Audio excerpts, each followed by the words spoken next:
What's up? You're off in God's country with Reid and Dan Isbell, also known as the Brothers Hunt, where we take a weekly drive to the intersection of country music and the outdoors. Two things that go together like after church lunch and KFC. We're punk bands and rat tails. Produced by MeatEater and iHeart Podcasts. So hop on up and ride shotgun with us as we take the back roads with some of today's biggest stars and creators behind the songs you know and love. Today we're sitting down with fellow West Tennessean. Slingaton. He might as well be our brother, man. Jonathan Singleton. We go way back with this cat. We talked about it a little bit. He's possibly one of the main reasons that me and Dan are even in Nashville. Oh, they ain't no possibly. And he paved the way. And making a living doing what we love, and we've hunted with Jonathan. We've sailed boats on Percy Priest with Jonathan. Had cuts with him, and we've driven across the country with him. Man, it's just he's a great friend, a great guy. I got tons of great stories that I can't wait for y'all to hear. Super talented too. I hope he sings a little bit for us. I'm sure we can make him sing a little bit. So thanks for hanging out with us and sticking around. Hope you enjoy the podcast. Y'all stick with us. Y'all stick around. Don't turn the channel. Y'all stick with us. So y'all stay tuned. Stay tuned for God's country. Stay tuned and stick with us. God's country.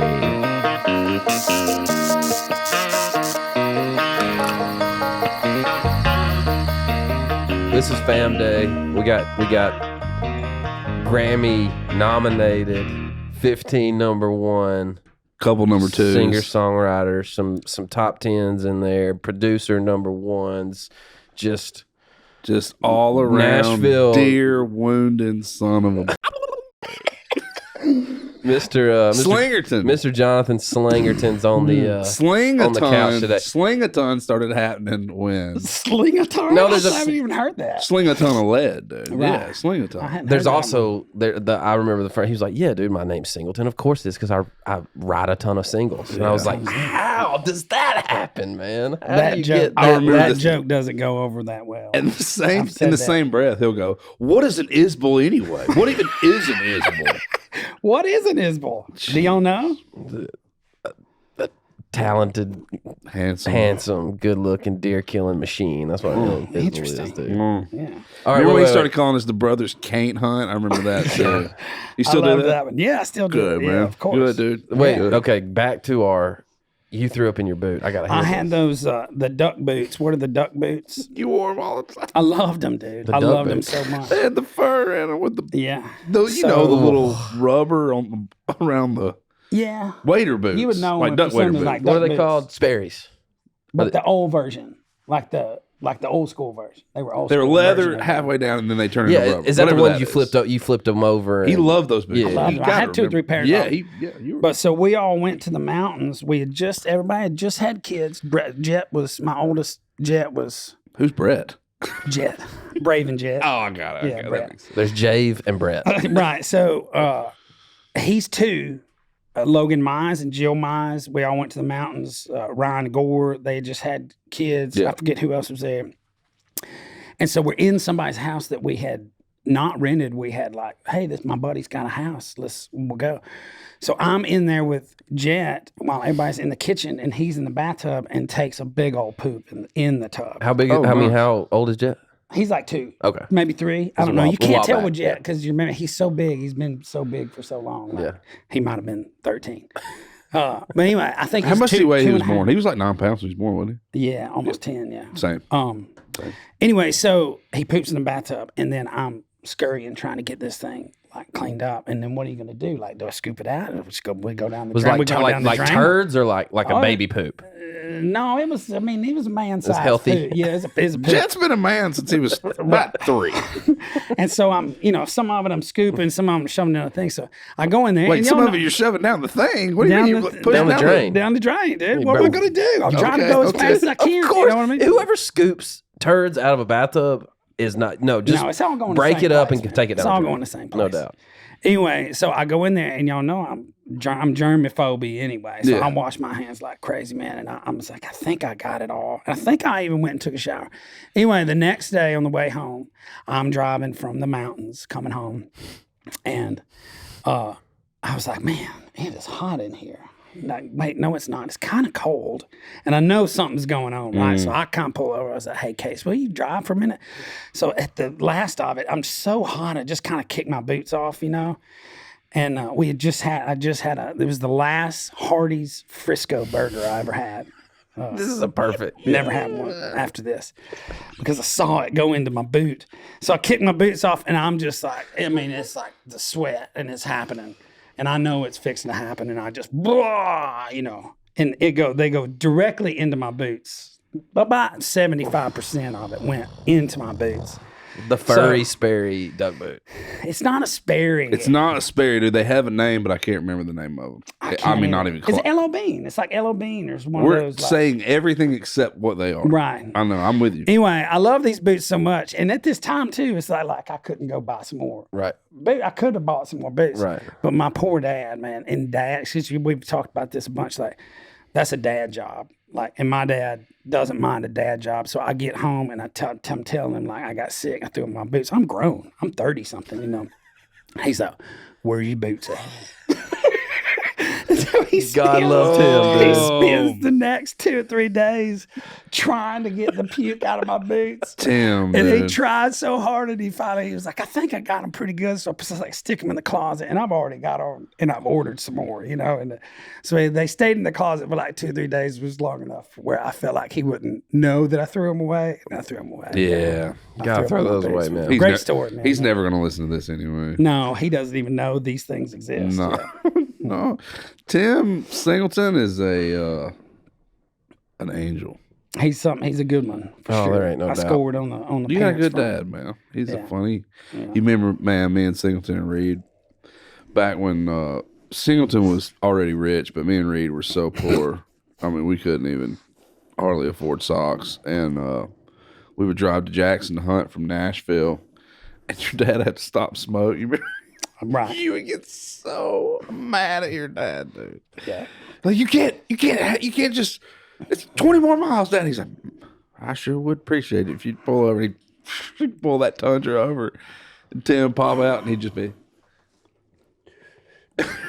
He said he's finally quit smoking. I've caught him sneaking some cigs. Really? Here, yeah, he'll sneak a cig here lately. Yeah. You trying to put it down?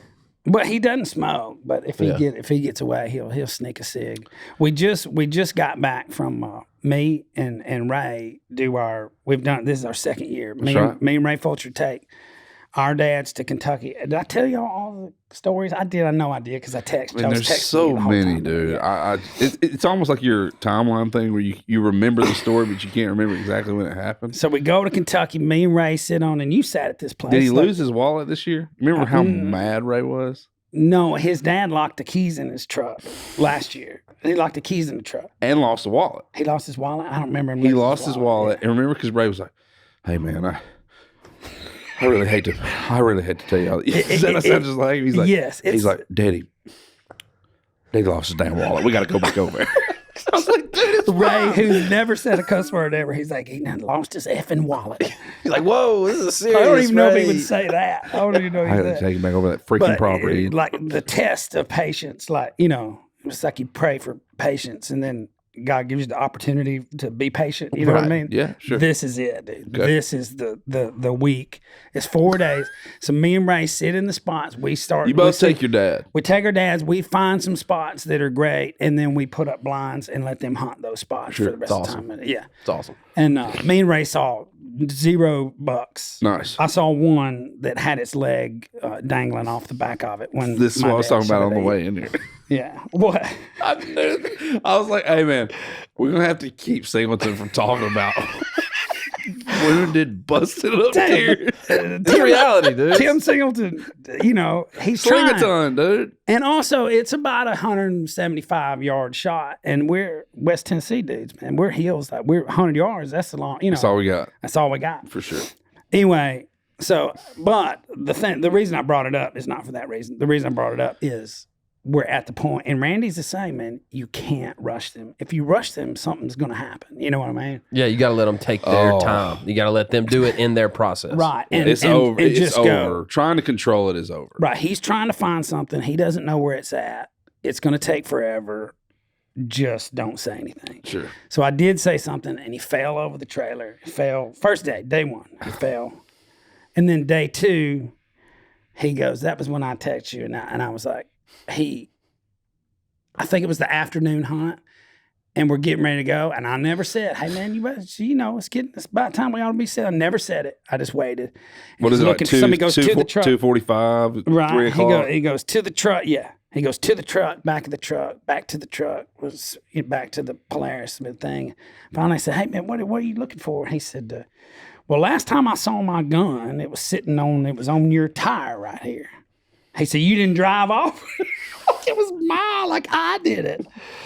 You didn't drive off with my gun on your tire, did you? Why would you do that? You idiot. Yeah, so You always look at your tires and Everybody checks their tires Who for doesn't guns check their before they tires? pull off. And so I'm up kind of on the Polaris, and I was like, "You mean that gun?" And it smashed in the ground.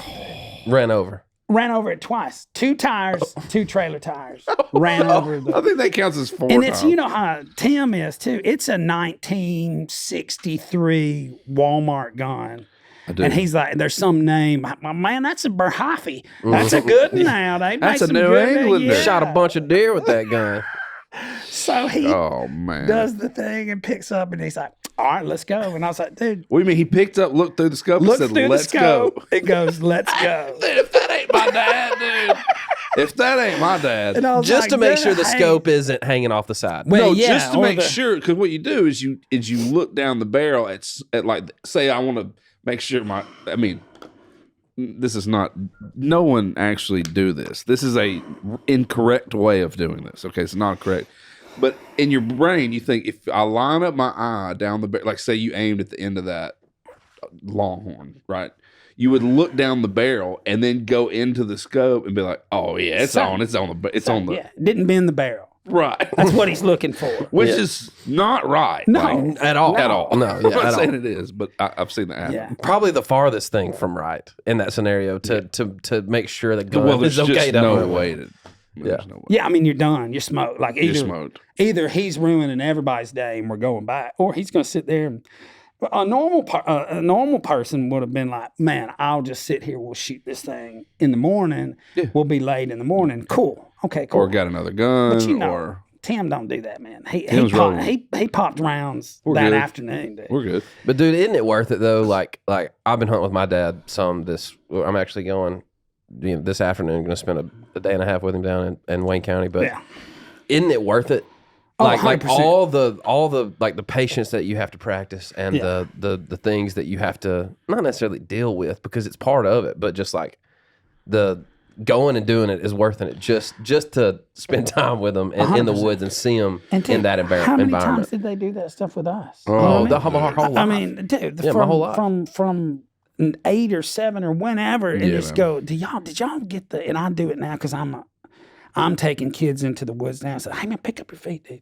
Dude, I remember my dad Yeah, I saying remember that. Ain't no doubt. Don't drag your So, feet. "Hey man, why you walking so long? Hey, Pick up dude. your feet, man." What's happening? And I back thought, there? man, what's wrong with this You guy? tap dude? dancing, dude? I'm Yeah, like, what "Oh, are man, you I'm doing?" walking like And you, man. every time we walk into the woods now, I'll be like, "Hey man, pick up your feet, man." And he has no idea what I'm talking about. Right. And I always have full intentions when we get in there. I'm going to tell him, "Hey, you're kind of kicking the leaves. Like, you maybe pick them up and don't walk so loud."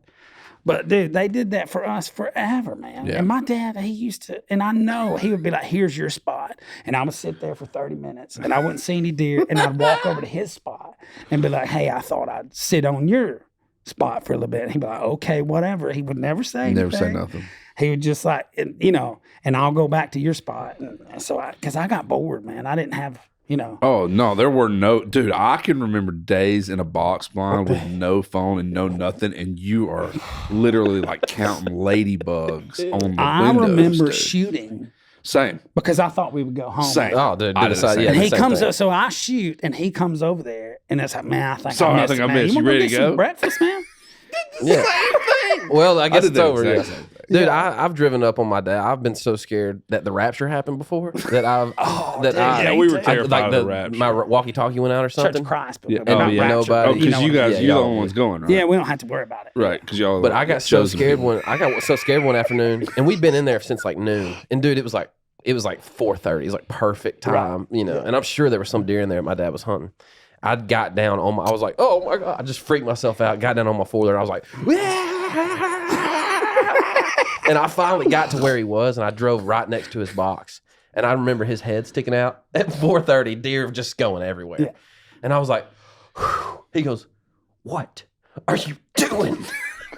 I was like, I'm so glad to see you. I thought the rapture. He was like, you thought the rapture happened? I get one day a month, a hunt, an afternoon, and you thought the rapture happened? Yeah, dude. Oh, he dealt with it. I mean, dude. Do y'all remember us hunting Wayne County? And I thought the world was ending. There was that set y'all had just made that had a little bitty food plot in it, and there was a big set of woods over it. And I don't know if you might not have been there. I know Dan was there. I'm trying to remember. But all of a sudden I was sitting there, and you can hear all the birds, and all of a sudden every bird in this set of woods comes whoosh over my head. Do y'all remember that? I vaguely remember this. And I was like, okay, there's a million reasons why this could happen, but I've seen a lot of horror movies too. Like, I don't know what's fixing to come out of those woods. Like, every bird, thousands of birds go whoosh over my head, and they go And back. then it was just silent, and right? then complete silence. And it was probably 7 or 8 of the longest minutes of my whole life waiting on some trumpets to sound or something, or a mist to come through the woods. Clouds apart. Somebody come floating through. Right.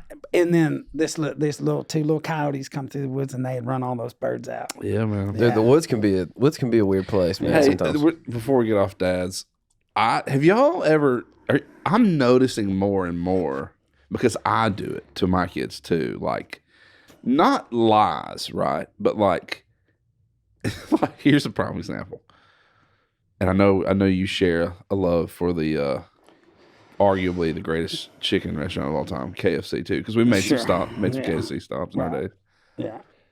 Our dad every Sunday would come home with a 9-piece chicken from KFC. 9-piece.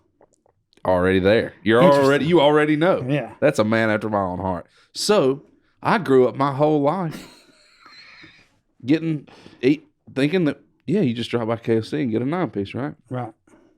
My wife won't eat KFC. Won't even entertain the possibility of ever going there. But like, it was my birthday, and I was like, you know what we're eating tonight? A bucket of chicken. Dang right. She was like, oh Hell my yeah. gosh. Well, give me some potatoes and macaroni at least, Right. So I go by there to swipe up a 9-piece, dude. I pull up to the thing. Hey, you gonna have your? I was like, yeah, I'll take a 9-piece mix with some green beans, mashed potatoes, macaroni. He's like, sir, we don't have a 9-piece. I was like, yeah, you do. Preacher dad, too. He goes, no, we don't, and we've never had a 9-piece. And I was like, well, now, how does this cat know the history of KFC, too? He'd been there a minute. You think so? He's a 59-year-old KFC window worker, dude. I think he knew. He was the... I also Googled it. Might be the owner. He might have been. Right. Might have been. I also Googled it. Colonel Sanders. Sanders, yeah. You have a white beard. What's white under hair. a colonel? Yeah, they a had like a prince or bolo something? tie. Like these Like, black he looked like glasses. Did he look like he was in Midland? Oh, He looked like we Santa can't do not at that, Christmas. Dude. Can't do that already. Ain't no 9-piece, dude. This joker been getting a 10-piece his whole life. So what was he eating out? He was eating a wing on the way home every a time. wing. He ate a wing, man. I know, but I'm just saying. I called him and I said, "Hey, man, in line." I was in line. I said, I called him. I was like, "Hey, man, they used to have a 9-piece back in the day." He's like, "Found me out." He's been hanging on to that lie. Or He's been hanging on to that "You been lie. getting a 10-piece?" He's like, "Dear Lord, please forgive me for the 9-piece." Every Sunday. I said, "You been eating?" You eat a piece of chicken on the way home? He's like, "Oh, son, I got the 12. I'd eat 3 on the way home." He had a wing. A He used to leave leg, the wing alone. a wing, a leg, and a breast. I'd go breast thigh leg is what I would. Breast, thigh, leg. On the way home, I would go thigh wing if I had to I'd eat. probably go thigh. Oh, dude. Not wing. You go wing. I mean, because then Ain't you're enough like, on there. "Oh, that one's little. I'll just knock it out." Right, well, that that's was See, I was always Pull it tiny. out. I was just throw it out the window. I was always tiny, so I'd get every leg. I'd steal every leg in there before anybody could eat them. Right. I'd eat 5 or 6 Yeah, legs. that tell is you. the bonus of little brother land. You get Yeah. that leg. No, I'll give Rito the wing. Give now. him the Give 2 him legs that he leg. likes. Give He him needs the that leg. You know he don't eat them wings. Yeah. You don't eat that dark meat. Give that to Dan. Hey, He'll eat all of it. Hey, do y'all remember too? Speaking of dads, one more dad. No, thing. go. That's funny. We were in some city somewhere. We're all riding with somebody, and we're walking down the road. I And remember somebody this. goes, No, we were Yeah. behind a bar. Chicago. Was it Chicago? It was in We Chicago. were standing out there, Behind, what was that place that everybody used to play? Joe's. Yeah, Joe's. Yeah, And there was a on Weed giant Street. parking lot right there behind us. Right, okay. And then this happened. So we're all standing there. Middle of the bunch of day. redneck dudes Might have in been smoking Chicago. cigarettes back then, maybe. And some dude does the big loud that whistle right there. No, like the fingers. And Yeah. The one that means in West Tennessee, you fix to I'm be going in to whoop trouble. your ass. Yeah, dude. something you should have been home a long time ago. And we all kind of dodged. We all and looked looked All like 30-year-old men, we were like, 30-year-old men. I think I put my cigarette away. I think I put it around behind my back. I was like, Dad, how'd you get to Chicago? I remember We Jonathan. laughed about that forever. Yeah, Jonathan said, he was like, man, every one of us just turned around like, Daddy? Daddy, Yeah. Daddy. Yeah. What, Daddy? Jonathan, John, we're all from West Tennessee. Me and Dan grew up in a little town called Savannah, and Jonathan grew up in Lexington-ish area. Yeah, my dad was a preacher too. We moved around a lot. Where y'all's dad, Yeah. kept his job. Ours moved around. Hey. We moved around a lot. I think my dad would, in hindsight, now that I see what he was doing, he would kind of go to these kind of, not a busted up church. They had an issue, No, yeah. and he would go in and kind of get all that sorted out, and then would kind of move on to that thing with kind of like this layman kind of easy, hey, everybody, this is what we're doing, the simple version of all of that, Was he trying to do that? Was Yeah, like- 100%. Like Really? there was always some kind of issue that had happened, and he was kind of mediating that. I remember cool. a few of those happening. And I don't know what you call that, if he did that, if he specialized in that, I don't know. Yeah. But we were around Jackson the whole time, which is north, south, east, west of all of that. So Yeah. Cedar Grove is where which is, Mm-hmm. Cedar Grove was kind of the last one, Wildersville, Tennessee, Lexington in Tennessee is where I went to high school, which is real closer to y'all. Yeah, we literally played them in football. As you go and that stuff. way, it was Yeah. like Pin Oak, the other side over there. I can't remember there's a lot of places that we lived around in that area. Yeah. And based out of Decaturville, Scotts Hill, that's where all that family was from too. Sure. Is that where did you grow up hunting? Because we were talking about this on the way in. I know like a bunch of those stories but like, what's your earliest memory of you? Because it's you and your dad, right? Me and my dad, yeah. Yeah. Josh, Did Josh ever Josh hunt? would go a little bit. He killed a doe early on, and it was one of those. Not for me. Not for me. Yeah. And I think he spined it too. Yeah. It was that thing. Yeah. But my dad preached at this church called Hickory Plains. And the farmer that lived there, where we all grew up hunting on some farmers that went to church with. Absolutely. And in hindsight, also, it's like, man, they must have had just a giant amount of land because there was no four-wheeler. There was no, you know what I mean? It was like, here's access to this, and you walk this ridge as far as you can go. And I remember doing all that. That's kind of the first. There was another one that was close to Natchez Trace, like it backed up to Natchez Trace. And I remember that place hunting. I remember getting home from school on days when I was 14 or so, and my dad would let me take the little blue K car and drive over to that spot with my gun. Like he would let me. What's a K car? It was like a Chrysler, that LeBaron I got? Yeah. It's the same one, but with a top on it. Okay. Horrible little car. How old were you? He let you drive over there? I was probably 14. Are you 13, 14, crossing man. 40 at that time? No. Okay. It was back roads to get back over there. But he would let me get off the bus, get your gun, and he would say, now don't go anywhere but that stand right there, which is insane to me. Like, I can't even imagine Would doing you? that. Would you wander off, or did you go to the stand? No, dude, I'll go. I was ate up with hunting at that time. Like, I was, at Roger Ragland and all those dudes. Like, that was the only videos you could get. Dude. There was no. Somebody says Roger Ragland. I see there's a video of him. Close enough to kiss, dude. Yeah, it Close is. enough to kiss. Close There's enough a video to of him kiss. in his garage before he goes hunting, banging his bow on the wall. And he was like, banging on the wall. And he'd pull it back. And he'd be like, let's go hunting. And I was like, Why would he do that? What did he do? just to like Showing how tough it showing how was? tough like the bow was back then. Well, he was always like 2 feet from the deer, so it didn't have It's to true, even be, man. like, He'd get him Close enough to kiss. close enough to man. kiss. Close And I don't know enough. where those, Dude, how we he's got still those videos. rocking. They had to be on, he's still going. They had to be on VHS. Yeah. I don't know. I guess they probably got passed around. Was there an outdoor channel back then? Like No, were you dude. watching an No. outdoor We had channel on channel TV? 7 and channel 11 and channel 16, and you turn that thing with a dial, dude. Yeah. Yeah. God. I mean, there was new technology. We just didn't have it. Yeah, we just Yeah. didn't have it. Yeah. But yeah, that little spot but it was all West Tennessee hunting, and it was always corn. You know, this guy's got corn. We're going to hunt beside the corn. There were no stands. We made some stands. We built stands out of wood. Yeah. Is Jet 13? He's 12. He's 12. 12. Yeah. I mean, think about letting him just take Drive a down the gun, road. take a gun, Take a gun. hop in your car, Go walk out into the woods. and sit till dark. No phone. No phone. No Oh, I phone. didn't think about that. Yeah. No phone. No, there's no such thing. Dude, yeah, no Bethard cell was telling phone. us the other day he was 7, 9, and 10, and they were driving flat bottoms in the ocean shark fishing while his dad was at work Good Lord. on an island. And his dad would let. I mean, he And kept then he one did time his they keys. like ran out of gas or something. Wait, Bethard was doing that? Yes, it was the craziest. shark fishing. He was telling us about it, and I was like, I actually talked to my dad. I went home and talked to my dad about it. We cooked deer meat the next morning. And I was like, man, he used to drive it. He was like, oh, yeah. He said, me and Keith would go jump on a train and ride the train across Corinth with 22s on their back, play baseball, and catch a train hop home, dude. I was like, how old were you? Different He's like, I don't times, know, dude. 7, 8. Different times. Yeah, it's a different time. Dude, Different what? times. Yeah. If we go to a ball game now and I don't see Jet for about 7 minutes, I start to get real nervous. Yeah. And he's a man. I mean, he's I was like, who's gonna take it? No one. Nobody. They just take another kid. No, look at that. He's so big, dude. Yeah, they're like, I ain't messing with that Yeah, one. this Like, guy. there ain't no way we're He's getting fine. that kid in the back of a van. He's 26. He's not 13. See that Yeah. skinny Get one you on see a that little skinny discount. kid sitting Yeah. beside him? Let's get one of them discount Snatch kids. him up. Dude. Snatch him up.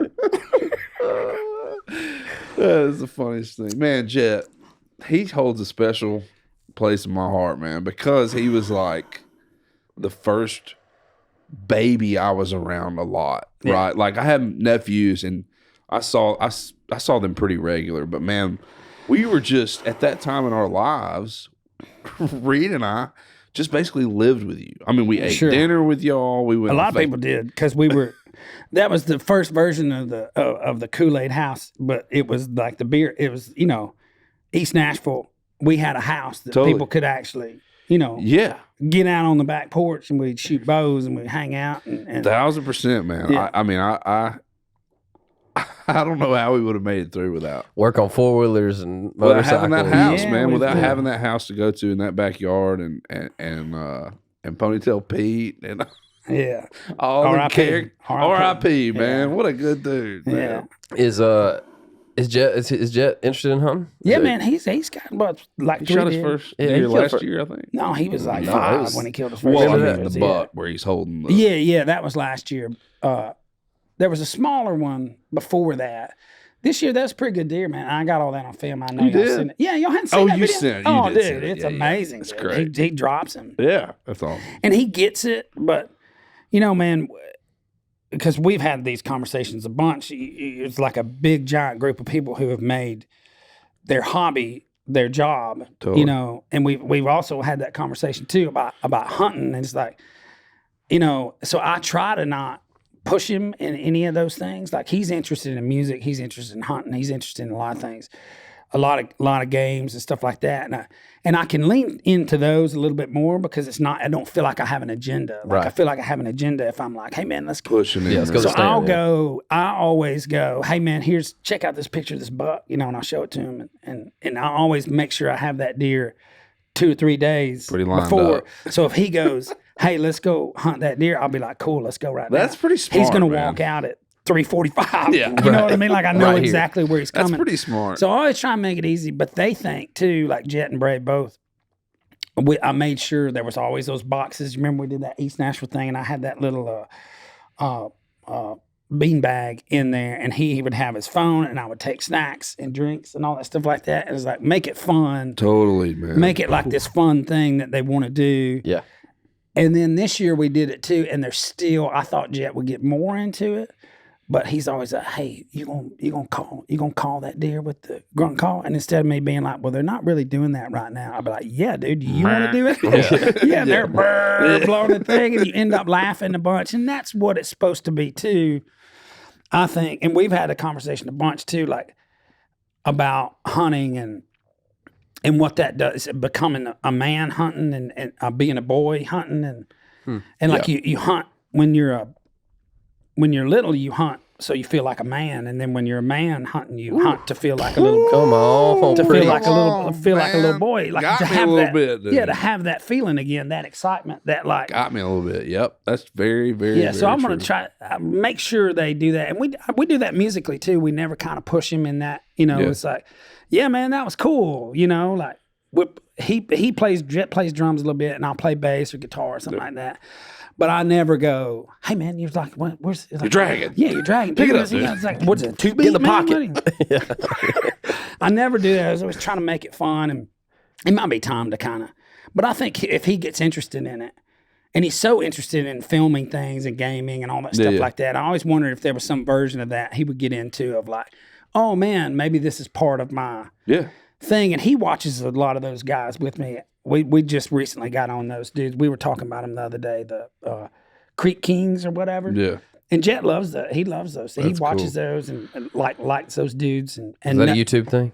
yeah, it's a YouTube. They're cool, man. It's an interesting little thing. And so he watches them with me and stuff like that. Cool. So, I mean, he's trying to get into it. I don't know, man. Outdoor TV is tough these days, dude. Like Well, it's just YouTube, man. it has to- YouTube's I mean, when you content turn creator. on the outdoor channel, you never really. And I hate to just bag on it, but like, you never Well, know you what also you always never wanna know what watch. you're gonna get. Heartland Bow Hunter is Yeah. still the one to me. Yeah. I mean, that was Yeah. the first It's one where it's like, oh man, this is beautiful. It's kind of almost in music realm of like, oh, we can do that. Yeah. Oh, we can make this Totally. beautiful, and you can make it cinematic, and you can make a It doesn't story have to about a be deer. so. I feel like Yeah. I feel like too. Whatever That's that is. when you just talked about this. Like for me, that was the switch when I watched those guys do it. Heartland Blowhunter and Michael Hunsucker and those guys. Like that was the switch from boy hunting into man hunting. But still feel that filming way. it, right? Yeah, to Right. still trying to create content, but in a way that like shooting the deer didn't really matter. It just felt. Right. It felt a little more. I don't want to say mature because it felt a little more artistic and relatable. Yeah. and not so conquering. Yeah. right.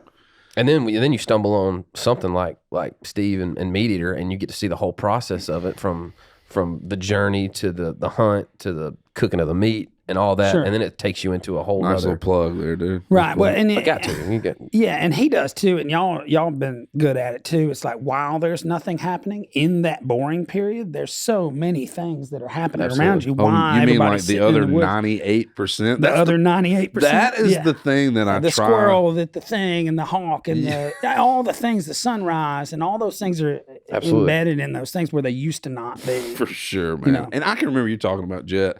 I can remember, dude. I didn't always love to hunt, man. When I was 13 and more worried about whether I'm not going to say her name, but so and so in the No, seventh say it, grade dude.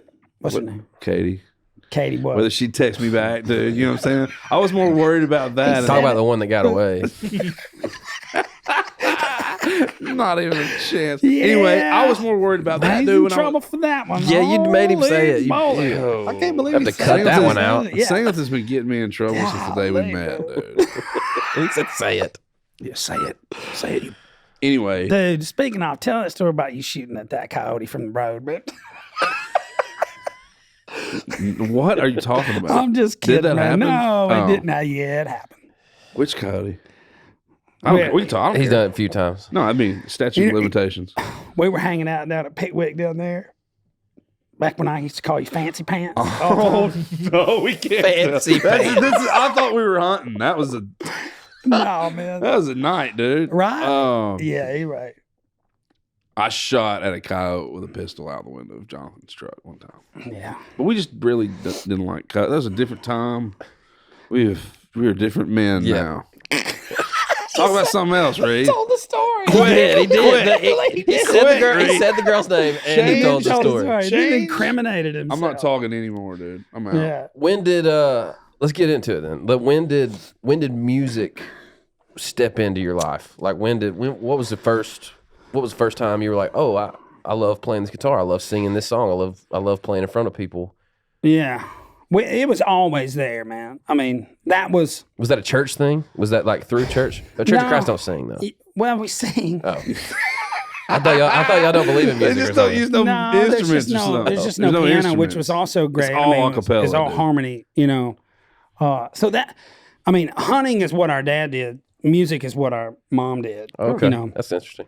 And I hadn't thought about that, but that's literally the truth. So does your dad sing at all? No, but he does. He would lead sing and stuff like that. Yeah, cool. I mean, he's not. You know, it's the small church thing. That song later, you're like, he's whatever. Anyway, I was trying to think of a hymn that would be appropriate. I the eyes have seen the glory. He would pick the right one. Get a little flat, little short. All right. But it was always there. Me and Josh grew up going to band practice. I think every Monday or Wednesday night or something like that, with my mom's band they did country music, they did rock music, they did everything. I mean, I remember hearing Willie Nelson songs, I remember hearing Doobie Brothers songs, I remember hearing Bob Seger songs, I remember hearing... So she had a band.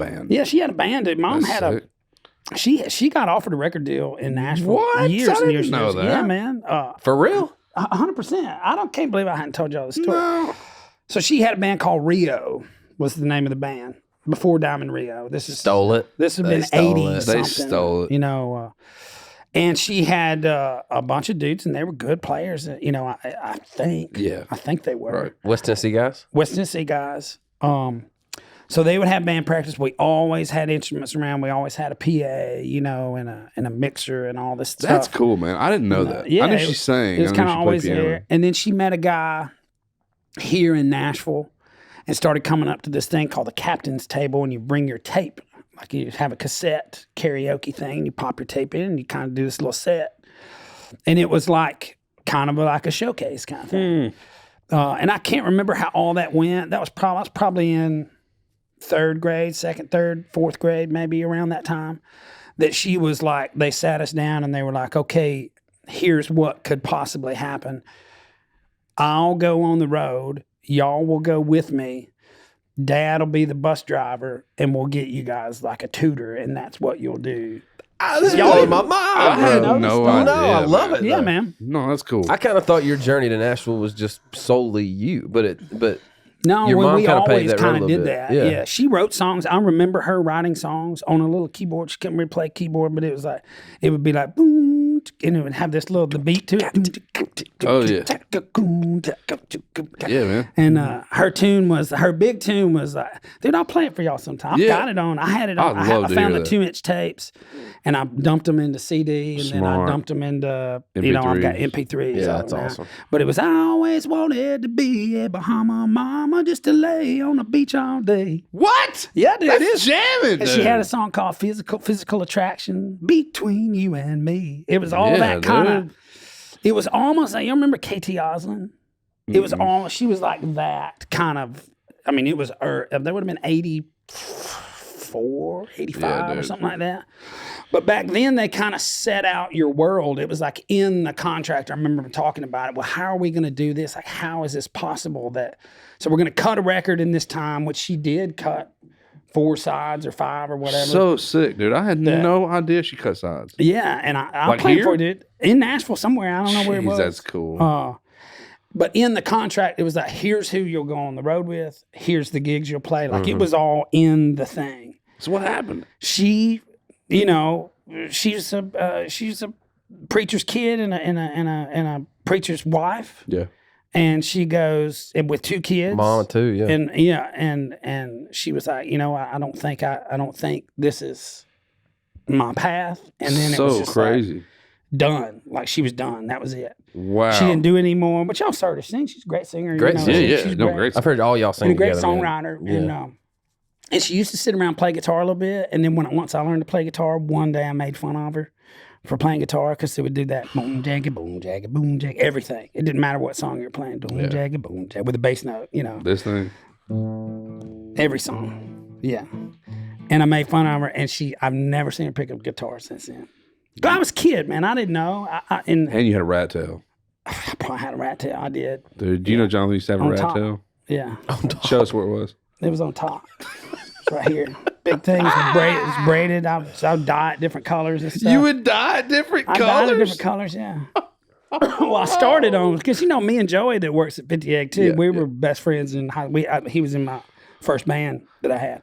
And we were little punk rock kids. And so when Coolio came out, we all had super long hair, but when Coolio came out, we thought it'd be real funny if we cut my hair like Coolio. Remember, he had all the braids and stuff like that? Yeah. So we did it. And I did that with my hair for about a year.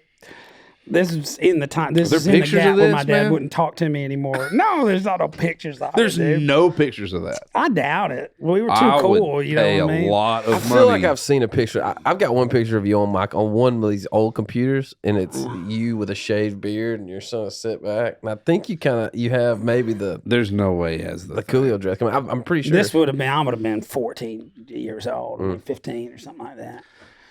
But we would drive to Memphis. There was the New Daisy Theater. Yeah, I played the New Daisy in my punk had band. a Musitron Jam. They had Musitron Jam. And there was a band called Crayon, not BR549, B726 or something. And they played that thing. And was that the Savannah guys? The maybe they played around Jackson. What's his name, dude? There's 3 or 4 bands that played those all the time, and they hated us because we were super they're pretty from heavy Savannah, punk dude. That was 2 brothers. They was always do like Paul Simon songs. Dude, you know these guys. We've talked about these guys. I know, before. And I can't remember the name of the band. But these Pro guys, T7. No, not Pro T76. That was I was in that band. No. You're talking about Eli. That's right. Provencio. Nathan Provencio. That's right. Yeah. that name. Our band with them was Kevin White, who works over here at the music school, the recording school. Oh, really? Kevin works over there. He's from Sardis, not Sardis. Saltillo. One of those. Okay. We're in that Sarah area. Gordon. It's a 3-piece band, and Nathan bunch of Provencio, who's a teacher now, which he always said he was going to be a teacher. And the name of that band was Boyven. Boyven was the name of that band. Boy, Weird. And we played around. We were a super punk band, man.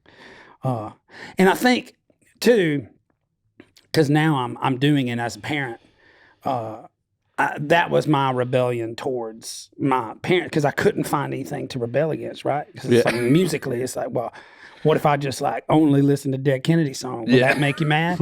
So that's what I did. You know what I mean? Yes, and it there's would. like Black Flag and Bad Religion and all those things, Fugazi and all that. That's what we kind of did. And that seemed to, because Nirvana didn't do it. My mom liked Nirvana. She was like, oh no, he's pretty good. Like he's got a good then melody. we don't like Nirvana. He's got this That's melody too thing. mainstream for us.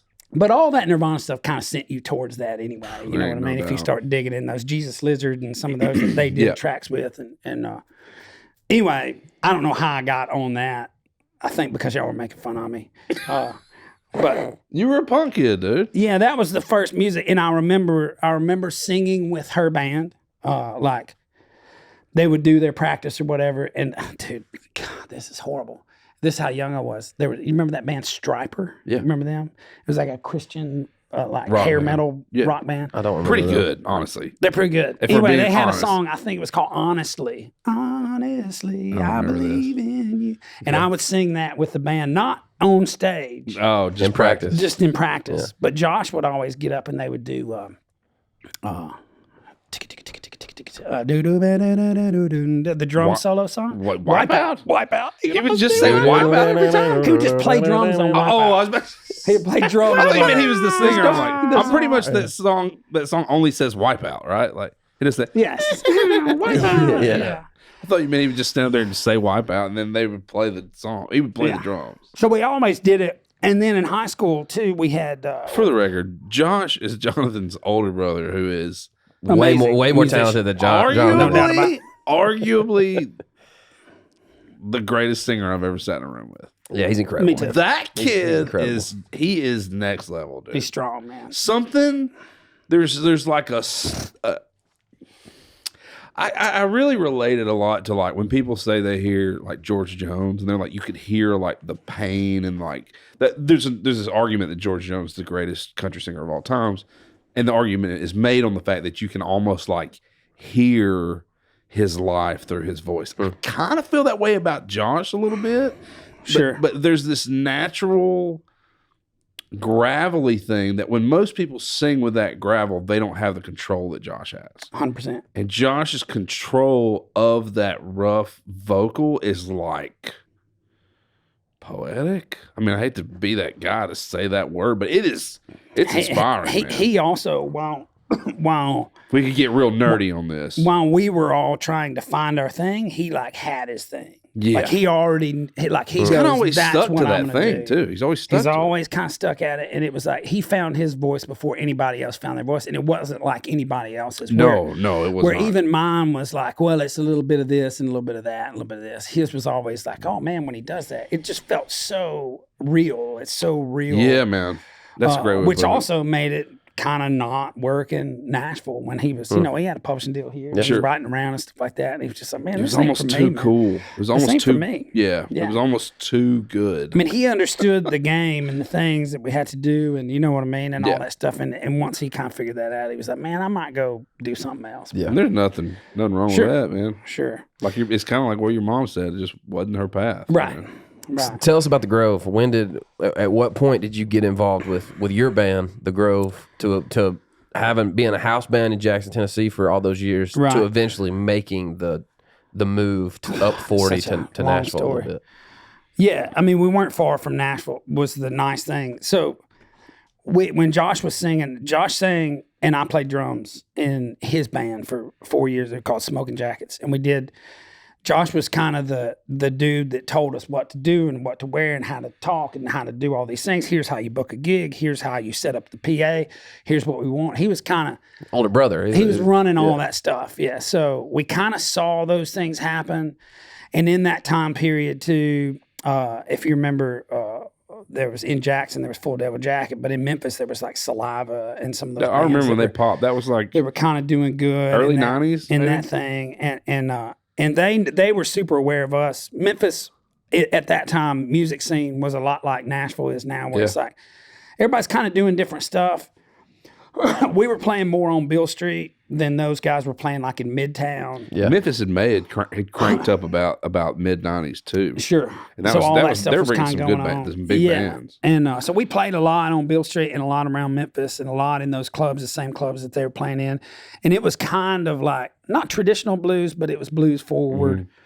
It was kind of Blues Traveler. I mean, he played harmonica and sang. Blues Traveler wasn't out at the time, but it was kind of that, like a buddy version of that. Yeah. Anyway, so from there, we had done showcases for like Interscope, which is what Saliva and those guys were on. They had seen us play a thing, and they get a guy out. And so we did 2 or 3 showcases, and things are starting to move forward there. I'm probably 17, 18 at that time. And things just kind of start to move forward. And then there was the Blues Traveler thing that kind of shut all that down. You know what I mean? It's like, we got this covered. There's a guy playing harmonica here. Yeah. We don't need this guy. Dirty harmonica. And it was totally different. It wasn't like Blues Traveler. Theirs was a lot cleaner. Ours was a lot dirtier and swampier and blues leaning. Yeah. And so after that, we kind of got into blues world a little bit, and we played a lot of those things, and we were the Memphis reps. We won a bunch of those blues competitions and things like that, and played with a lot of those bands that.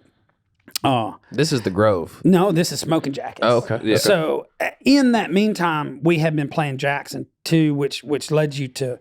Starkville, Oxford, Memphis, which Knoxville, is where I saw Tupelo. you for the first time. Yeah. Tupelo, all Tupelo. of those big surrounding area, probably up to Indiana, back down Florida, and we would play AJ's in Florida, do Panama City, and you'd run all that big circle with a casino popped in the middle so you could pay for everything. Yep. You know what I mean? So at that time, you're slinging CDs, and you got one gig that's a cover gig that pays all the bills, and then you go play, original gigs when you can. Anyway.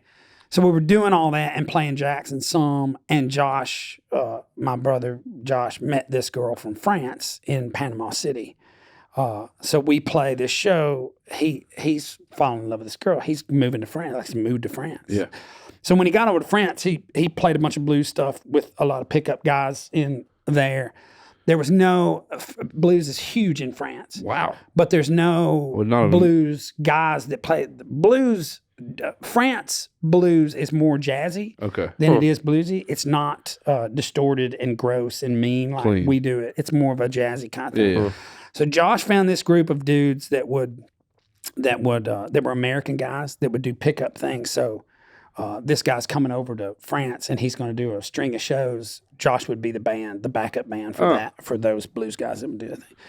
So he goes and does all that, and we go, okay, what are we going to do? Well, we know a buddy that plays drums, so why don't I just sing? Like, I'll sing and play guitar. Yeah. Because I play guitar, and Smokey Jackson, I play bass. I do all the things that, nobody else would do, I would do. So at this point, the band and music is ingrained in you so much that there was no everything. Yeah, there was no when he left, we're done. No. You had to keep going. That was what we were doing. We were making a living playing music at that time. Yeah.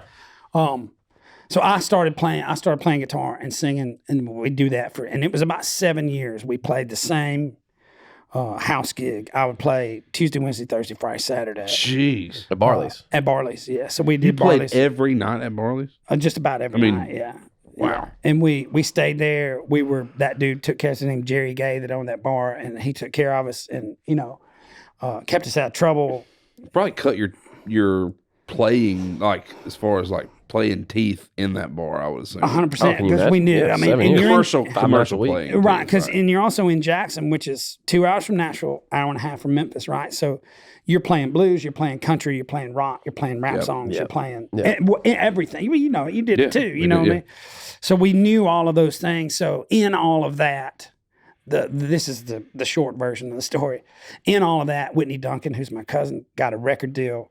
We started backing her up, and we were her backup band. Ash Bowers did a showcase in Jackson, and we were his band for a lot of those things.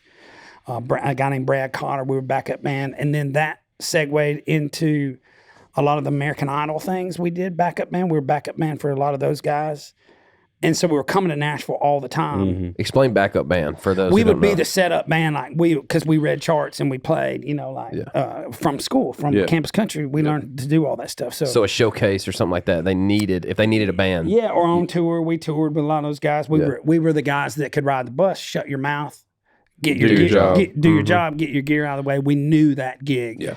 Especially by that time, Williams playing drums for us. Which is super important, actually. I mean, as far as like 100%. Learning that. It's the hardest part, is riding the bus. Agreed. Yeah. The playing the gig is the best part. Was that Vince Gill that said the hardest part is is that what he said? You got to learn to ride the bus. What if somebody said? So if you don't like the set, nobody cares if you don't like the set. Yeah. You know what I mean? Learn to ride the bus. You're the guitar player. Play guitar on the songs I tell you to play with. They don't pay me to play. They pay me to ride the bus. Yeah, 100%. Anyway. Yeah. Anyway, so that thing kind of got us into Nashville. And by that time, I was 20-something, late 20s. And we kind of see, oh, man, we could probably do that. So we start writing songs with some guys from Jackson. But your late 20s, your stuff was already moving, man. Like we were regionally, everybody knew who we were. And I'll do the bragging because I know you're not going to do it. Like the Grove was the cool band of like the touring bands that came through, because I had just gotten to college. It was like this had been 02-ish when I graduated and went to Northeast, and I kept hearing about this guy that was in the group. So Jonathan and I both got scholarships to be in this group called Campus Country. Sorry, that one hit hard. Yeah, that one hit hard. Scholarships. I put the brake. That's a lot of S's in that word. On that one. Anyway, it was at Northeast Community College. We got in this group. Jonathan was before us. Yeah. We heard he had a band, and they were playing.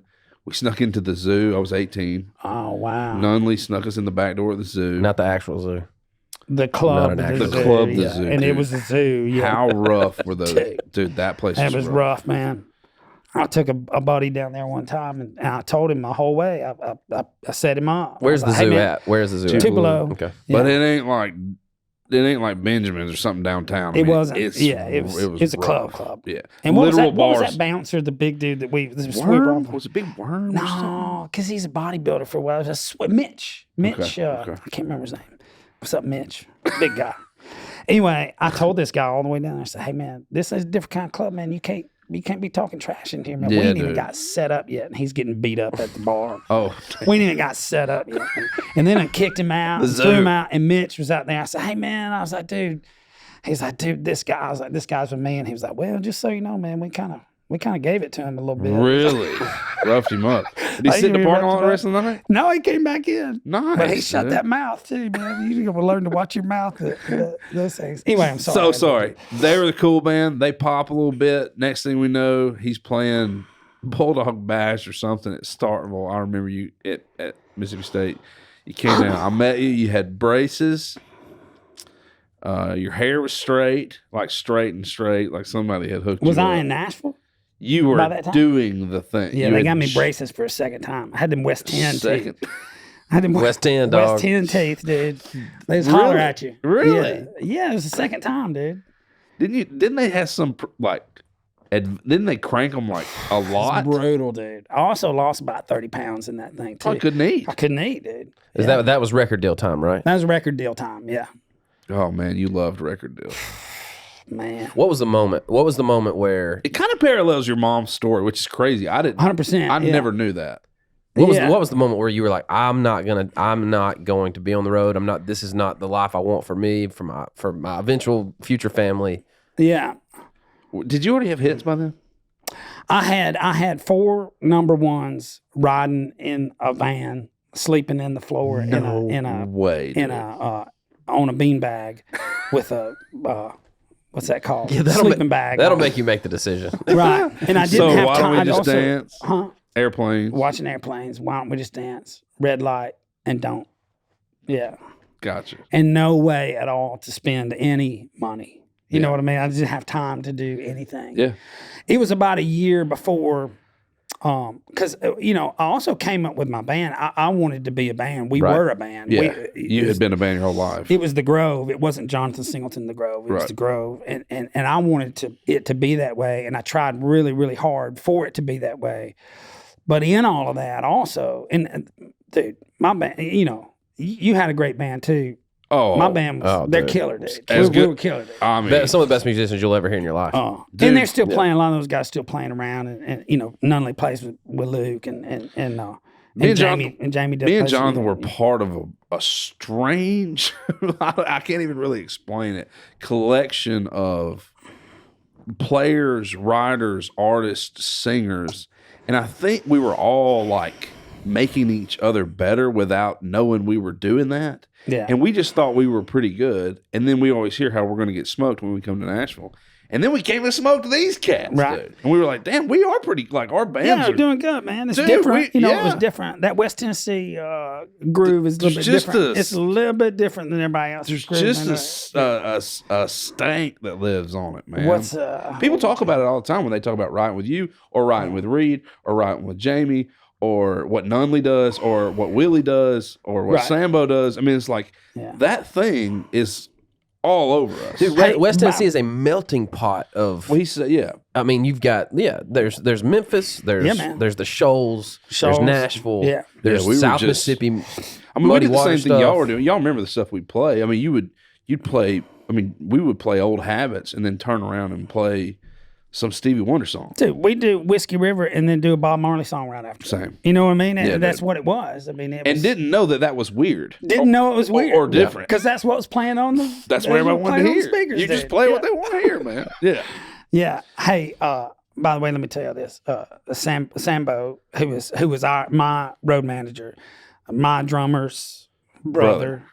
Our sound guy's son mooned me every day. I wrote at your 100%, at your house. Yeah, so he stays but he doesn't stay there. He lives close to us. But my garage has become Sambo's garage. Everybody asks, is it okay if I take some of Sambo's tools? Which are my tools. Anyway, he's over all the time. But I saw him this morning. It was 7:15. And so I come around the barn right there, and I was like, "Oh, Sambo's here," and he was in there doing something. But dude, he got nominated this year for CMA stage manager of the year. He's so pumped. He Sambo stage managers for Eric Church. How can we make him win? How can we I told him, win I was like, dude, who votes on that? He was like, CMA voters. And I was like, dude, we're good. We'll call Captain. Congratulations, Sambo. Yeah, 100%. Yeah. I hope he gets that, man. He was pumped. So he's been, when I got off the road, back to that thing, when I got off the road, we toured almost, not exclusively, but almost with Eric Church. Right. Eric's wife signed me to my first publishing deal.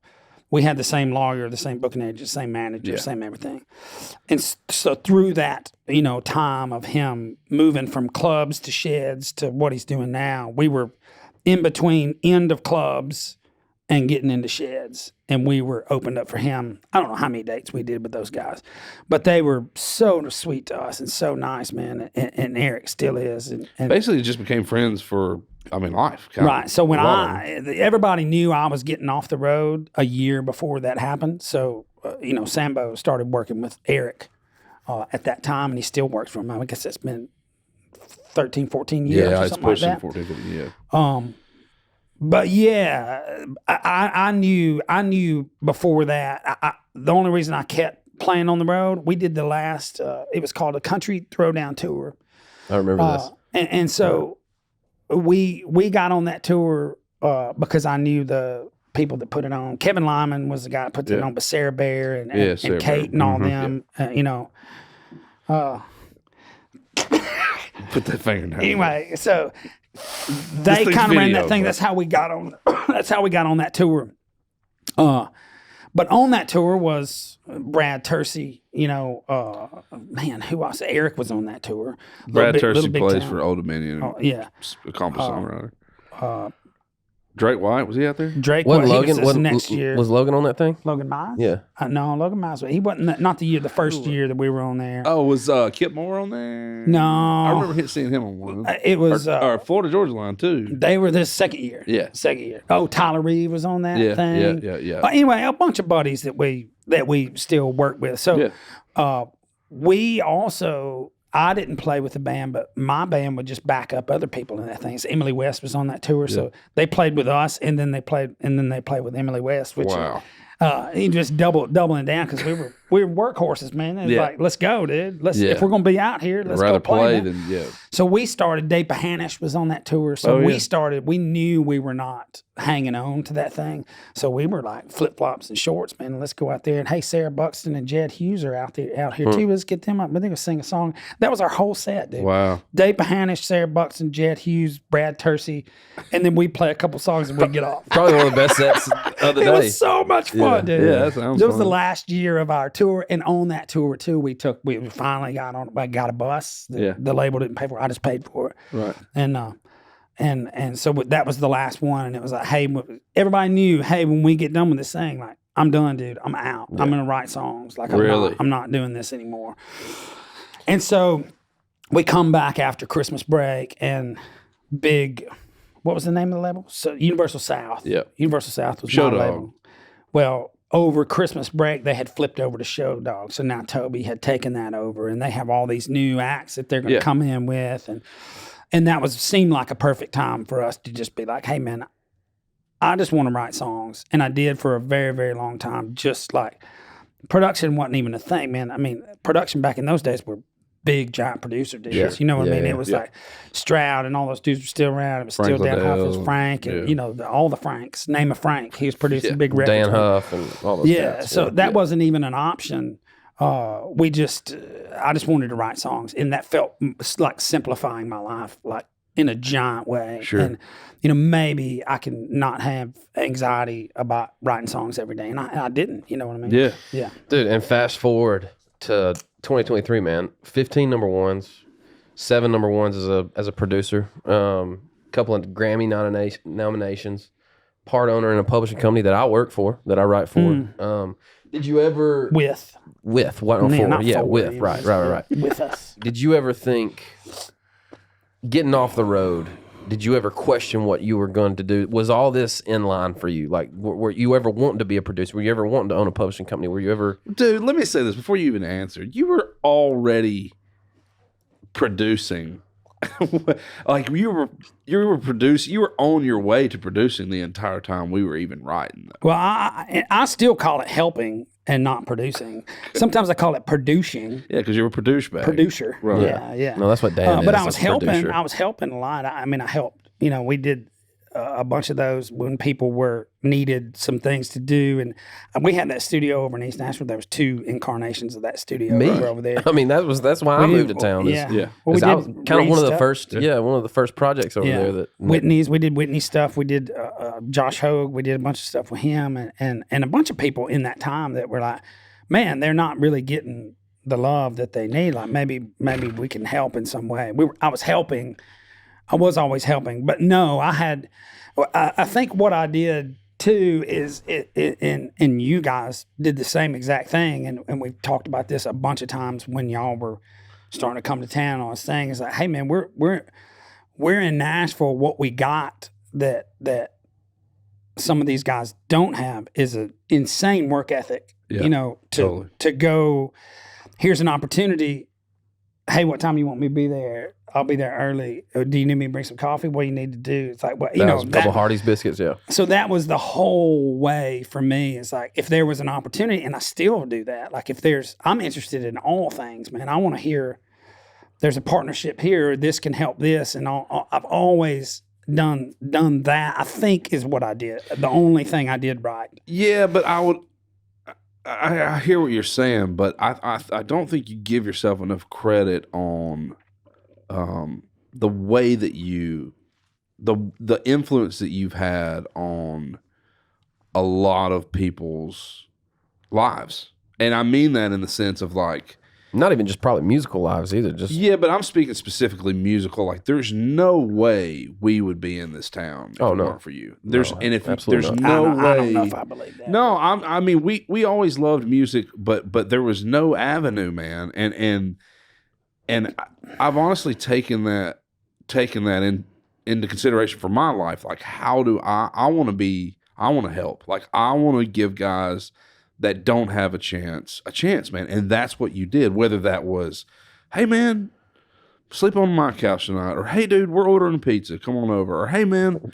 Go in halfers on a sailboat with me. And let's almost drown a few times on Percy Creek. Yeah, me and Jonathan almost drowned a few times. But I really admire who you are as a friend and as a person. But just objectively speaking, I don't know. I think at the end of the day, one day you're going to be more proud of that than you are. Oh no, I am. I just can't. Songs. I would never take credit for any of those. I know you wouldn't, which is why I want to say that. Me and Casey are super aware that we have helped some people. Just not be terrified. It was that big giant Nashville wall. Yeah, you know what I mean. Dude, and how it's impossible to get over. Yeah, I just need a fist through that thing. Mm-hmm. And dude, we had these conversations before. It's like, hey man, I'm not opening the door for you. I'm just going to show you the door, dude. You were talking. Here it is, right here. Here's the door. It's your job to open it and your continue job to go through the it. door. Absolutely. And make relationships on the other side of it. Make out of it whatever you want to make. And maybe we're speaking metaphorically, but literally, like, there were times where he was like, hey man, I'm going to call this guy, and this guy. They have access to this writer, this writer, this writer, this writer, and this writer. They're not going to put you with the top guys. They're going to put you with the bottom guys. And if you're willing to write and continue to write great songs, you will work your way up that ladder. And I hope that isn't lost. I feel like maybe that's a little lost today in this writing culture. Because it's almost like you have to have it all figured out before they even give you a shot. As to where I feel like ours was learning the craft. Like, you put me through the ringer of guys that wanted to get you on a couch and talk to you for 8 hours and not even write a song. Or maybe this guy, but that guy was a great songwriter. Yeah. Right. And if you can get through that, you're going to get to a great song. It may take you 3 days. You got to learn how to get a great song out of that. Because what that teaches you to do is get a great song with everybody. 100%. Yeah. And 15 years down the road, you're trying to get a great... the same as writing with an artist, right? Well, it just depends on what it is. Some artists. Some artists. Some artists. And those artists who are in that are super aware of that too. You know what I mean? A lot of them are. You're correct. Yes. But I feel like that is the strongest foundation that a writer in this town can have. No doubt. Working through. I didn't know it at the time. Time in, man. It was super annoying. It was super annoying. I'm like, why won't Jonathan just write with me every day? But you have to go through the ringer of how to deal and get a song with everybody, not just somebody that'll carry you through it. Yeah, and I had the artist deal, so I skipped a lot of steps. And when I got in, when I got here too, I was completely by myself, man. Yeah. Like, so I've been always aware of that, like of how nice it would be. Jim Beavers, man, still picks up my phone calls, and he knows I'm going to ask him questions every time. Yeah. You know what I mean? Like, and that was the only guy I had, but it took me riding with him a bunch of times for him to be that guy for me. To build that, To be like, hey, man, how do I, the same things everybody asks every day, man. Yeah. How do I get in these rooms, man? What am I doing wrong? Why is this not this? And why is this? And all of those things, I was super aware that I had to kind of find my dudes to do that with, and how much I wanted to be one of those guys for somebody. You know what I mean? Which leads you into publishing world and all those things like that. But still, it's kind of from a distance. You know what I mean? So, hey man, absolutely. I'm just going to show, because I don't want to be standing up here years from now if you're successful and it's like, well, hey, taking credit for things that I didn't do. Right. Yeah, absolutely. And that feels weird to me too. It's like, because I felt a lot of pride for making that through that terrifying time of trying to do that. Oh, so, to me, that's the biggest triumph, honestly. Yeah, it's and like, allowing that new writer or artist or whatever to have that for themselves too. Absolutely. It is what keeps you kind of hanging on, I think. My guy said we went to church the other day, and the guy's talking, and he said he got to a point, he was talking about finance, of course, and he said, man, with new levels come new devils. And I was like, dude, that's so true. And it's like, even in the music business, it's like every time there was a new level, there was a new question, but I always knew I could ask you that because you were always just a little bit of a level above. Which I'm calling somebody else, and I've already asked that question. Yeah, correct. I've already asked Bethard or Jim, or you know what I mean? So what is, I remember literally calling you going, can you explain to me what co-publishing even is, dude? Like, I know I've had a publishing deal. I'm not sure exactly what it is. Yeah, I know I've had a deal for 8 years, but I don't know what's happening. So with he's never come up. Yeah, exactly. Yeah, I only know the things that have come up. Exactly. No doubt. Yeah. With each new level, I feel like there are more and more questions, but it is imperative to have somebody that you can bounce without some sort of gain. Like, you had nothing to gain from it. You're just genuinely concerned about the betterhood of my life. Right. Nice to have people like that. And also trying to find somebody in town that you can ask those questions that you know you're going to get an answer that is for your best interest. Yeah, that's not their best interest. And that's hard to find, man. That is hard to find, dude. It is. All right, tell us a story, like the best story you have behind one of your hits, one of your tunes that you've had. He's gonna love this question. You should just do the first one. I think I was still in Jackson, Tennessee. Me and Casey were still there. We've been married for 19 years now. Yeah.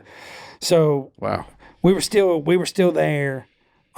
She wanted to go to O'Moore, which is a design school there in Franklin, and you know how guys like us are. Is that, well, I've got a guy that can fix my air conditioner or change the carburetor or do other things like. So I'm kind of want to stay here. It's 2 hours. I can drive Monday, Tuesday, Wednesday. I can sleep on somebody's couch. Yeah. I did that for about 2 years and all that stuff. So me and Jim, watching airplanes. And so we. How does that song even come about? Is that your hook? Is that his hook? No. It was completely his, man. Really? The interesting thing about that song is he had, watching airplanes, he said, you ever go out to the thing? We've had this conversation before. You ever go out to the thing and watch like airplanes now? I was like, I don't have any idea what you're talking about. We don't know. Live nowhere near an airport. No. Anyway, he said, well, you know what I'm talking about. I was like, yeah, I know what you're talking about. So he had written down on a piece of paper in pencil, sitting out here on the hood of this truck looking up under a caramel colored sunset sky. That's what he had. And then down here it said watching airplanes. Strong line to have. And I was like, I'm so in. I'm so in. So Jim had the beautiful thing about me and Jim writing at that time is I had no idea any rules. Zero parameters. Of songwriting. Yeah. No idea. Jim knew them all. But he was also smart enough to go like, This is a little reckless, and I like This is a little too much. Yeah. This is okay. This is okay. I remember us writing a song about being high, whatever that line is. Fence is too high and so am I. He's like, I don't know if we can do that. I was like, what? We talk about being high and all. But it makes sense now. It makes sense now. Oh, dude, it's like a thing now. And it's kind of sneaky. You kind of put it in there. Yeah, for sure. But what Jim, he had this little thing. And at that time, and probably in hindsight, because he was so annoyed with my process, he would kind of set these little things, parameters of what it should be, and he would just leave the room. So I'm in the room working on a chorus, which I have changed keys because they call me ma'am in the drive-thru, and my voice is real high. Jim's is real low. So I had changed keys from what he was doing. So when he pops back in the room, he goes, oh, dude, a key change. That's a great idea, man. So the chorus changes keys in Watching Airplanes. Prove it. Prove it. Yeah, it's easy, man. I don't remember what you're talking about. So what are you playing? What are you playing in? You want me to hang mine? Well, here we go. Okay. So there's a spare under the table. Oh, okay. I can hold the. yeah. Better. I'm curious about this key change. Check. So where we started was in G, right? Right. Sitting out here on the hood of this truck, looking up, and then you're playing the flat 7 under a caramel colored sunset. Oh, you're flat 7. sky. It's not 1/4. It's flat 7. Okay. In the verse. Okay. So when you get to the chorus, you're going, I'm just sitting out here watching airplanes. Let me get to the back. It's too high. So this truck looking up, caramel color sunset sky. Checking my watch, doing the math in my head, counting backwards to when you said goodbye. Oh, so here's where you start spinning it. And those runway lights are getting bright. That's flat 7. Flat 7 still. But now we go. And I'm just sitting out here watching airplanes. So now it's the 4. But the flat 7 is the 4 now. Right. The F. So that's Sorry, that's how it was nerdy. And I didn't know how to do that. Jim knew how to do that. He'd take us back and fly. So here's how you get back. Trying to figure out which one you might be on and why you don't love me anymore. And I'm just sitting out here watching 4. And then you go, you know that part in that song? Yeah. Which is my favorite part of the song. That's the 'Cause channel. that gets you back to the 1. That's the path back to the 1. So now you're back in G. 1 being the root note. Right. Yeah, that's just Yeah. like flat 7, 1, 3. That's all Nashville number stuff. Right. Sorry. Yes. Right. It's hard to explain. Nerd stuff. Anyway, so we finished that thing. I was like, wait, why are we talking about this? Yeah, me too. We immediately go demo it, and I had a record deal at the time. I think we went in and played that for. Were people excited about that song? I was. That was the only. I'm sorry. Were people in positions of power excited about that song? Not yet. Really? Not yet. No. That's I listened shocking. to. I remember listening to it all the way home and telling Casey, I was like, "Man, this is it. Like this. If this ain't it, I don't know what's it." Like And this is what, 06, 05? 06 probably. Yeah. Yeah. If this ain't it, I don't know what it is. And we listened to it all the way home, and I know she was sick of it at the time, and she was care less about country music at all. Anyway, so we go. I immediately go play it for my guys at Universal South. Mark Wright is the head of Universal South. He's also Gary Allen's producer. Oh, wow. So we sit in the room and everybody kind of passes on this song. It's cool, man. It's probably not, maybe not you, it's got that thing about being high. It's like, maybe too much for a new artist. It's too far. It's too. Yeah, I understand that now. It's too much. It's very Beatles driven. All that stuff. Yep. It's too much. Too nerdy, right? Yeah. So, which I understood. And so he's like, immediately walk out the door and immediately get the phone call from Mark Wright. He goes, "Hey, man, we're looking for a song for Gary, man. We got this thing." He's like, "Can we cut this thing?" And at the same time, Joe Fisher, Jim Beavers has immediately, we're like, hit go on the thing when I leave the meeting. He's like, "Hey, Jim, go play this for, Joe." So now Joe's on board, who's the head of MCA, Universal, all that stuff over there, which is Gary's on.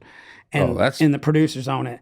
And it goes boom, like real fast. They go, "Oh, so that means it's on hold, right?" I remember doing that. So now it's on hold. They're like, yeah. So I was like, oh, so where do we cash this check? Where do we go buy it for? Where it's on hold. It's like, no. It's like, but it also went really fast. That was my first hold on a song, my first cut on a song, my first single. That's cool. That's cool, man. And everything, dude. I had no idea what was happening. Yeah. No idea. Well, no way. So when are they going to pay us? Right. I keep going, right? Like, are they gonna, where's my money? Yeah. Is it is somebody going to bring a check over? Or is there a briefcase that has a bunch of money in it? I really have no idea. So we kind of go down that line. And also, you're still insanely broke, right? Yeah. So we're 9 months down the road, and it's like, well, we're going to, and in this period of time, I couldn't teach guitar lessons and drum lessons, bass lessons anymore. I couldn't work in the studio. I couldn't do any of those things. Isn't that weird how Nashville does that to you? It makes you have to give all that other stuff. You either go or you don't, man. If you got a backup plan, you're in the wrong place, doubt, dude. Man. Yeah, so the Miss Landlord's knocking on the door. Is like, hey, man, it's like, I don't have any money. And so I'm telling this guy, Frank McMean is his name, Jackson guy, is a beautiful guy. And I would have been homeless if it weren't for that guy.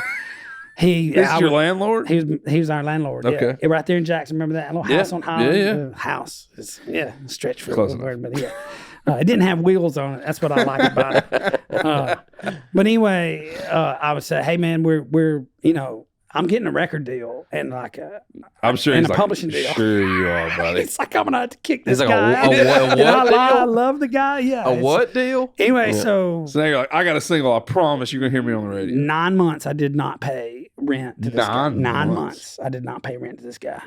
And y'all, you remember this? Like when that check gets in there, I go buy 2005 Dodge Magnum. Had that 5.7 in that Hemi. It's had that Hemi in it. That was the best sounding car. That was mean. That thing was mean. Which I thought, dude, and I pay this guy. Hatchback, dude. I pay this guy. I think I had to borrow some money from ASCAP too before that.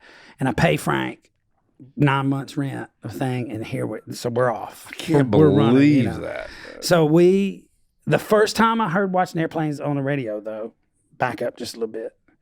First time I heard Watching Airplanes on the radio, we're literally packing our stuff up to move to Franklin. Our little apartment. And that's the first time I ever heard it on the radio.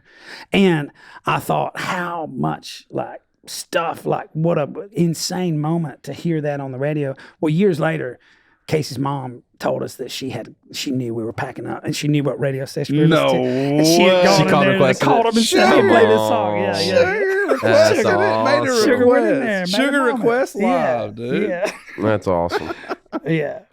All right, what's the best country song of all time? Man, Watching Airplanes. I bet that would be some. I bet that would be some people. I think it needs to be honorable mention on the playlist just because it's been talked about so much. I have to do it this way because somebody goes favorite thing. I love everything. So favorite old country song, favorite honky tonk country song. See, there's been some concern about the parameters. There's been some concern about the parameters, like even with. You say best or favorite?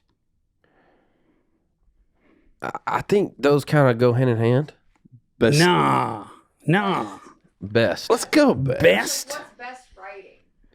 What's the best lyrical musical? See, now we're screwing it up. What's the best country song? Yeah, in your mind, what's the best country song? Top? All right. Let's see what's been taken. Let's knock out because we need to do that. That way, it's not. I don't even remember. Yeah, I can't either. Just go. Right, if you say one, it's already been said. It ain't this one. Okay. But you go, Natalie Wood gave her heart to James Dean. Come on, dude. High school rebel and a teenage queen. Keep it going, dude.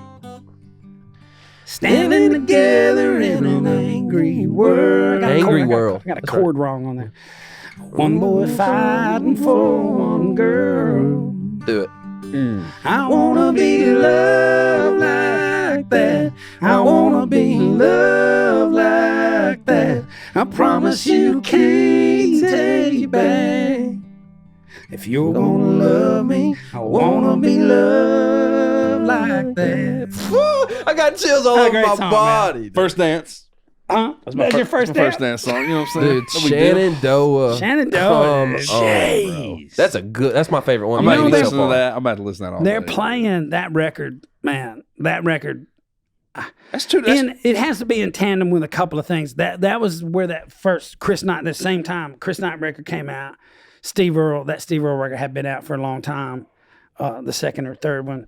But also Shenandoah, to me that was like two different versions of country music altogether. But in that world, like commercial country song, give it to me, break my heart. Let me. was that Under the Kudzu too, man? Was that Under the Kudzu was Golly. on that record, but also, man, like just in commercial country land, Under the Kudzu is a beautiful Dude, the song. bridge of Under the Kudzu is my favorite, probably section of a song. Great. Dreaming of glory, slow to slip day away. Give it, What is Jonathan. I don't know how to play it. So I either, think man. I'll sit on my. So I lay on the hood of this old Camaro and wait That's for the second. So I'll walk on over to the pit stop market and buy me a Coke to drink. lay on the hood of this old Camaro and wait for the sun to sing. He also goes, we live on alone, Chickasaw County. I don't want to, it's not Chickasaw don't County. I'll make it Chickasaw wanna County because it feels better to me. But with the girl, here she's a qualified beautician working down in Baton Rouge. Come on, dude. Get out of here. I'm sure that is important, that thing you're trying to say. But it's the time of the show for the one that got away. Got that Oh, right. nice. Yeah. Yeah, it's close, Thanks. man. Nice, dude. Jazzy. Wonderful. All right, what we do part of the show where we do the one that got away. Could be a fish, could be a deer, could be a girl. Yeah, Nobody's what's your done a one girl that got thing away, yet. dude? Yeah. Hit us Or with your one that ones. got away. No, dog. I know this one. So probably, what year was Jet born? He's 12 now. So he'd just born. We were running up to Missouri, and y'all were there. We were finally running up to Missouri to like for real deer hunting, right? Yep. We ain't hunting. We ain't got no West Tennessee scrubs, man. For We real. drove, Nobody's before this trip, me and you drove to Kentucky to buy the bad boy buggy for this trip. right. It was like real hunting, real Midwest hunting. By the way, I traded a guitar that had been given to me and an amp for a 4-wheeler that then I traded for that bad boy buggy Yeah. that then I traded for my first tractor that y'all got after I got. that Remember we that? sold and both side by side. side by side, We yeah. traded For another side by Sold. side. Yeah. Yeah. Yeah, sorry, Fender Road Worn. I traded that guitar for a 4-wheeler, bro. Anyway, so we're going up to Kentucky. We're not talking about a 6-pointer. We're like have deer on. We're going. It's a great place. That was 400-acre farm, wasn't it? God, Something it was like fun. that. And so there's a big deer on there that we call Shat. Y'all remember Shat? Yeah, because his rack looked like a damn basketball hoop. It was went big- all he's the way bigger out than and everybody. around and like God, We it didn't was even at that it was time just a even know giant, how to say messy- he's 150 or No, he's we didn't. 160. It No was- idea. We just knew it was dark Chocolate horn. and huge. Real big. I mean, just mass on the thing. Huge. So we go up and we hunt, and I think we had. I can't remember what happened before that, but I remember getting out there early one day. It's probably 1 o'clock or something like that, and up the hill, like here's our property line is right. I'm sitting right on the property line.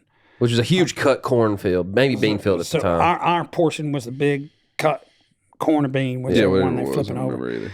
And then, but over on the left, if you remember, there was a big box blind up there. CRP. And CRP up on that hill. Well, he chased a doe for an hour up there. And you keep going like, hey, she's going to come this way. She's got to come this way. Bow Like, season, right? It's bow season, yeah.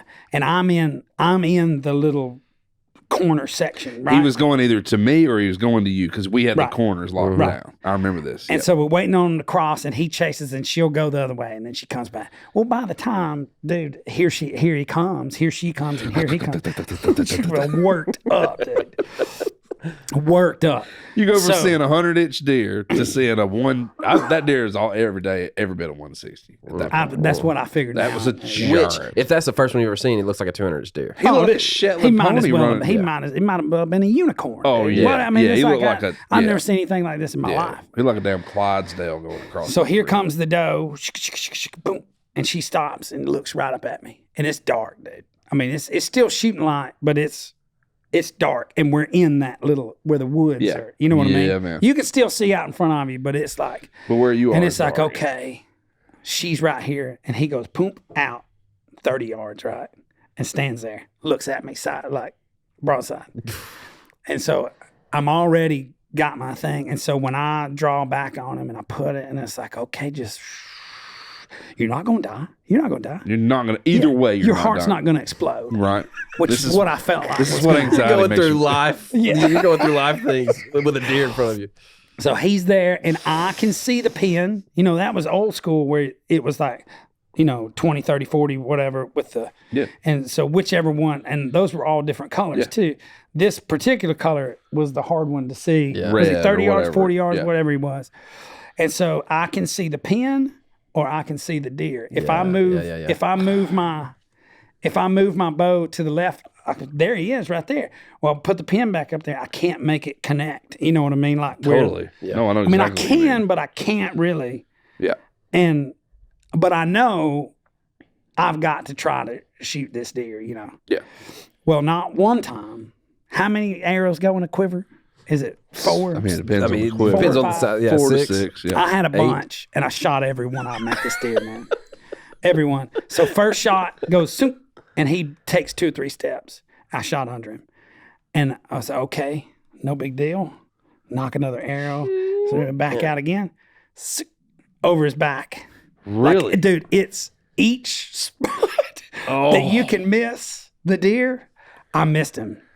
He's just hopping around out there. And and he's hopping, and he finally runs off, and I can't remember which direction because you were hunting Oh, 200 yards from me. I remember, yeah. Anyway, it still haunts me. That still haunts me. that And also, really is yet that. another reason why, and it's a different subject, but like, I hate bow hunting. Hatred towards it. I don't hate it. It's No, just like I'm gonna take my Raven crossbow. It's dude, hard. I'm going to be Yeah, it's honest and with I'm you. gonna hard, still man. miss. I hit one this year and didn't. You know what I mean? Like, Yeah. with that thing. Me and Reid talk about it all the time. I mean, like, I don't think there's enough emphasis on the margin of error when it comes to bow hunting compared to anything with like a scope on it, unless it's your dad's gun with a scope on it. It's like Right. it's way harder. Like not even way hard. It's very multiplied. As Yeah, far as, and I think like Gun hunting is hard, dude. it's rewarding for sure. If you're gun Absolutely. hunting, he's 400 yards where it would be nice if he was 150. Isn't that funny how that works? When you're gun And hunting, when you're they're bow never hunting, at he's 30. 70 yards when you would love for him to be 10. Yeah. You know what I mean? Social media and TV make it look like it's easy, and they portray bow hunting as something that you can go out there and do, but it's not. It's super I tough. mean, you went through it this year, even making a Dude, I good went shot. through it the past 2 years, with big deer, and it's a very rewarding, but it's also a very like bottom of the valley feeling too when you can't make something happen. Yeah, it's dark. And at that time too, we would start shooting bows around July. Oh, man. dude, we and it shot was all shooting year every day, long. man. Yeah. That over in East Nashville. Remember, you could get. Dude, I remember I saw you shot that drunk. I saw Jonathan shoot the decoy between the eyes. Drunk. We had been on a motorcycle ride, Dirk's Billy Dang, man, motorcycle there's ride. a lot of implications in this. After Dude, he was drunk after the motorcycle After ride. the motorcycle ride, he started drinking heavily at the house. It was a different time. Just me by myself. Yeah, because I did. Yeah, Because I don't he's do not- that. 47 he Coors wasn't Never part of later. have done that. And he said, "How much money will you give me if I could shoot that decoy between the eyes?" I was like, "Jonathan, I've Right. seen you shoot sober, son, and you ain't hitting that deer, and it don't matter anyway Like, I ain't got no money. because I ain't got no money." And Oh, give me literally, $20, dude. like He's like this. I mean, I could see the end of the arrow doing like figure eights. It went, "Thuck-oo," and it went, and hit that doe. I mean, it was a decoy, but hit the target. I mean, you couldn't have lined it up any better than what it was. That was 25 or 30. But do you remember how we would shoot 40 yards? No, You would go through the house, out to the sidewalk, and shoot over the fence into the other fence. And that was how you practice 40 I remember yards. that. I do. shot. Remember We could sit here and do this all day, dude. The East Nashville dudes hated us. Oh yeah, We love you, man. We Thank love you, you. guys. You're This our is brother. fun. Yeah, This is super fun. you're our brother. We appreciate you coming Thanks on. for paving the way, dude. Oh, man. Yeah, that's a wrap for us today. Thanks for hanging out with us in God's country. We'll catch you next time.